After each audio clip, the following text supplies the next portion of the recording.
कुटुंबाला मारहाण केल्याचं प्रकरण समोर आलं होतं. काल एका अधिकाऱ्याने सुद्धा असं म्हटलं की मैं बिहारी हूँ, मेरे राज्य में चलेगा, असे एक वक्तव्य समोर आल्यानंतर ठाकरे गटाने त्याला धडा शिकवला.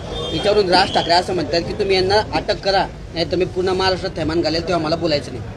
हे त्यांना कालच अटक झालेली आहे आणि असं कोणाचाही खपून घेतलं जाणार नाही. ज्या मातीमध्ये तुम्ही येऊन बाहेर राज्यातून इथं खाता पिता आणि त्या राज्याच्या लोकांना जर अशा पद्धतीनं चुकीचं वागत असेल तर त्यांना ठोकला पाहिजे आणि ते बरोबर करतात लोक. शेवटी तुम्हाला इथं मुंबई सगळ्यांना सामावून घेते, सगळ्यांना पोट भरण्याची उपजीविका या ठिकाणी उपलब्ध करून देते आणि त्यांच्याच महाराष्ट्रीयन लोकांना जर तुम्ही बोलत असाल आणि मारत असाल तर कोणताच मराठी माणूस हे सहन करणार नाही. सरळ राहावं या राज्यामध्ये, नाहीतर असंच होईल, चोपच दिला जाईल.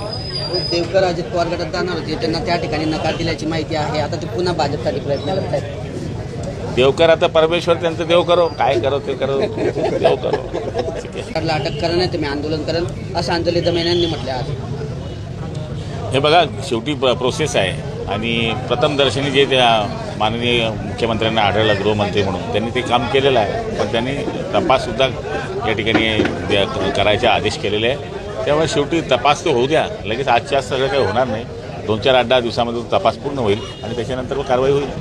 मग एक नवीन मंत्री झाल्यानंतर पहिल्यांदा तुम्ही जळगावमध्ये आल्यानंतर कार्यकर्त्यांचा सकाळपासून रोग लागलेला आहे. कार्यकर्त्यांचा तो उत्साह आणि तो आनंद या ठिकाणी पाहायला मिळतो. निश्चितपणाने आम्ही काल इकडे आल्यानंतर रॅली काढण्याचं कार्यकर्त्यांचं प्रयोजन होतं, पण आम्ही त्यांना आवाहन केलं होतं की आपण एकाच ठिकाणी सगळ्यांना भेटूया आणि आज सकाळपासून जवळपास 8 वाजेपासून कार्यकर्त्यांच्या अशाच पद्धतीच्या भेटी सुरू झालेल्या आहे.